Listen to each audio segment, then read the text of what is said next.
Baik, Assalamualaikum warahmatullahi wabarakatuh. Selamat pagi semuanya. Nah, perkenalkan kami dari kelompok 4.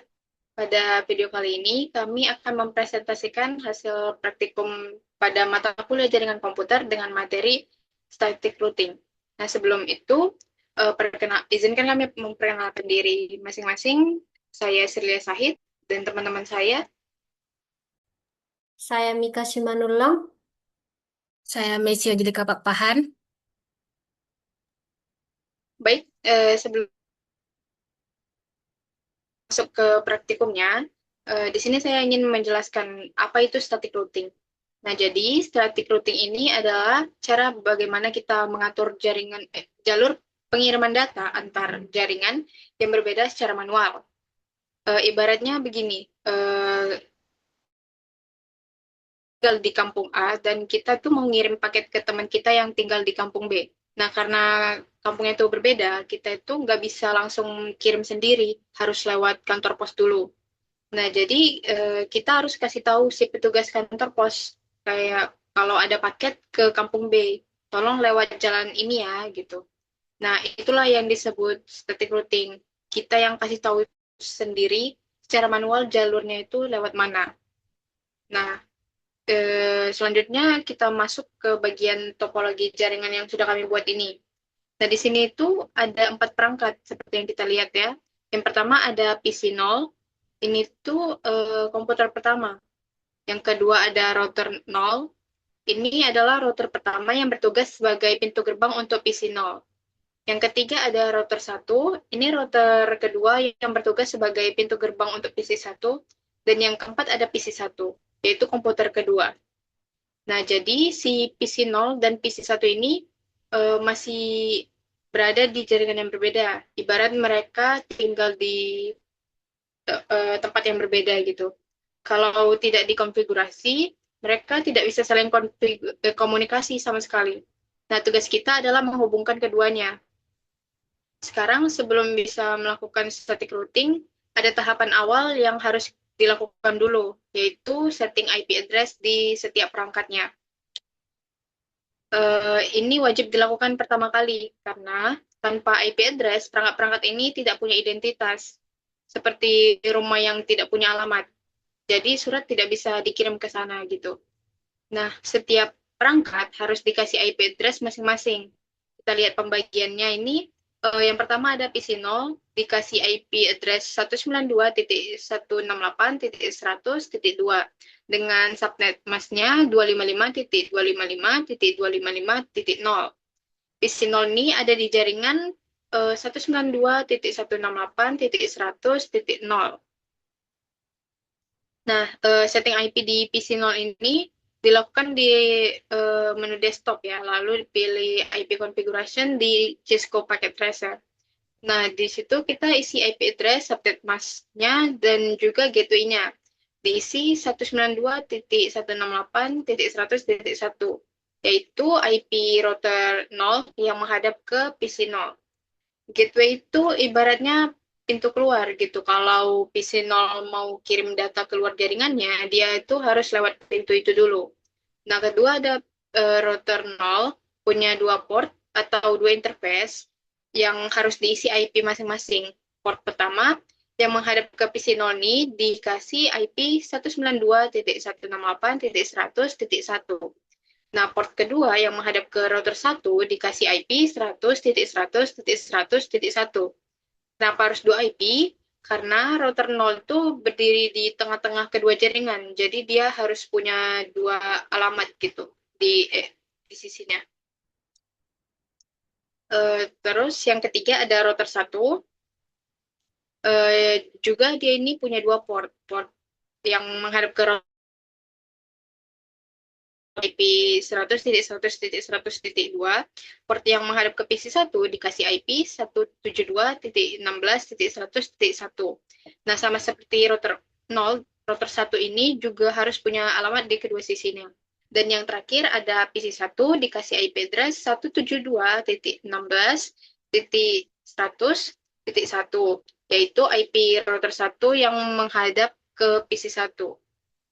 Nah, setelah semua IP address sudah disetting di masing-masing perangkatnya, Eh, Lalu barulah kita bisa masuk ke tahap berikutnya, yaitu konfigurasi static routing di kedua router. Nah, untuk penjelasan konfigurasinya, saya serahkan kepada teman saya, yaitu Mika. Pada Mika, dipersilakan. Oke, baik. Setelah tadi untuk melakukan IP, sekarang saya akan menjelaskan proses konfigurasi pada kedua router. Yang pertama itu kita mulai dari router 0, yaitu kita masuk ke CLI. Terus langkah pertama itu yaitu kita ketik enable, yaitu sebagai mode administrator. Terus yaitu kita masuk ke konfigur terminal untuk masuk ke mode konfigurasi. Di sini kita bisa setting routernya, lalu kita namai router 0 itu yaitu hostname router 0. Selanjutnya, langkah kedua itu kita setting port atau interface yang terhubung ke PC 0, yaitu kita ketik ini. Terus untuk memilih kemudian kita kasih alamat IP dengan perintah sebagai berikut ini. Selanjutnya kita aktifkan Fort dengan menulis perintah no shutdown. Nah, kalau sudah muncul ini artinya sudah berhasil atau sudah aktif. Nah, langkah yang ketiga itu kita setting port yang terhubung ke router satu. Caranya itu sama seperti tadi. Kita pilih kita ketik ini, perintah ini interface gigabit internal 01. Terus dengan IP address yang ini dan kita ketik lagi yaitu no shutdown. Nah, maksud dari perintah ini kita kasih tahu router 0 kalau udah ada data yang dikirim ke jaringan yaitu 172.16.100.0 yaitu jaringan tempat PC 1 berada. Nah, kita kirim lewat ini titik 100.100.100.2 yaitu router 1. Jadi router 0 sekarang sudah tahu jalurnya.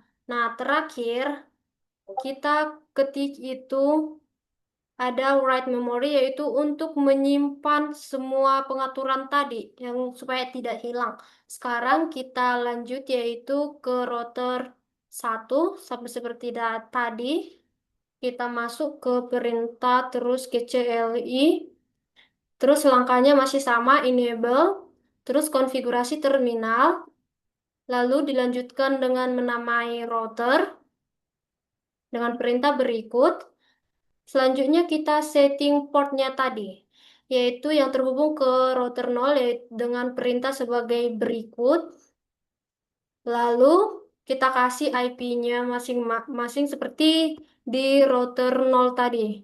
Terus lanjut dengan perintah no shutdown.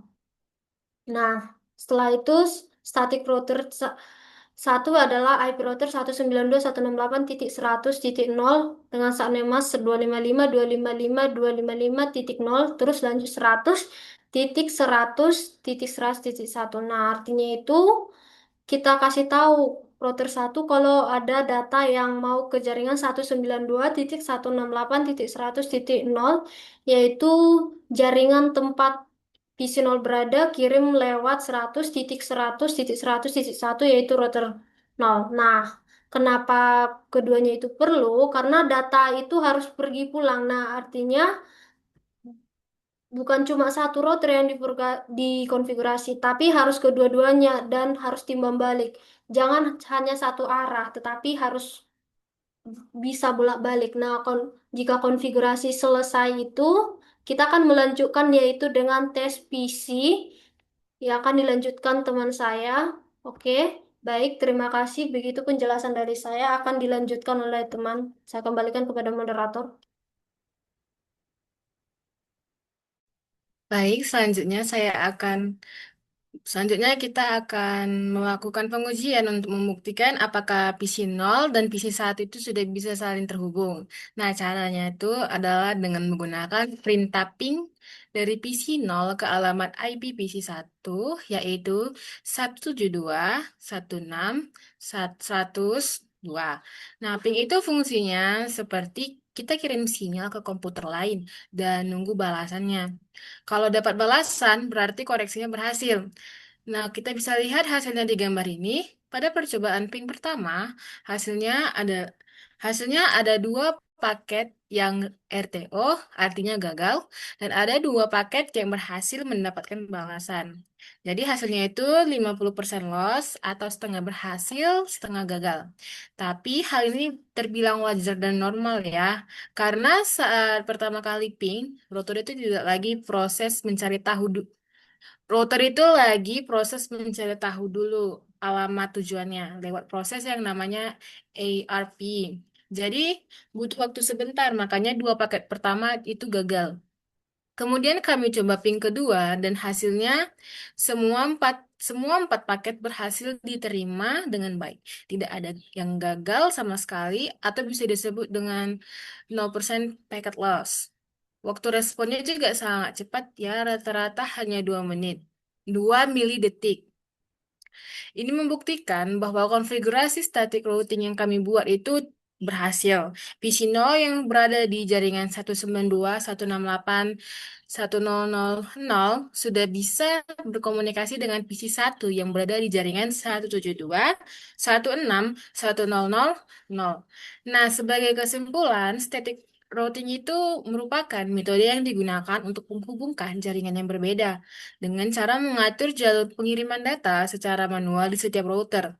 Nah, kelebihannya itu mudah dikonfigurasi dan tidak membebani kerja router. Namun, ada juga kekurangannya. Jika jaringan berubah atau bertambah, kita harus mengubah konfigurasinya lagi secara manual satu persatu. Jadi demikianlah hasil presentasi routing dari kelompok 4. Terima kasih sudah menyimak dan sampai jumpa.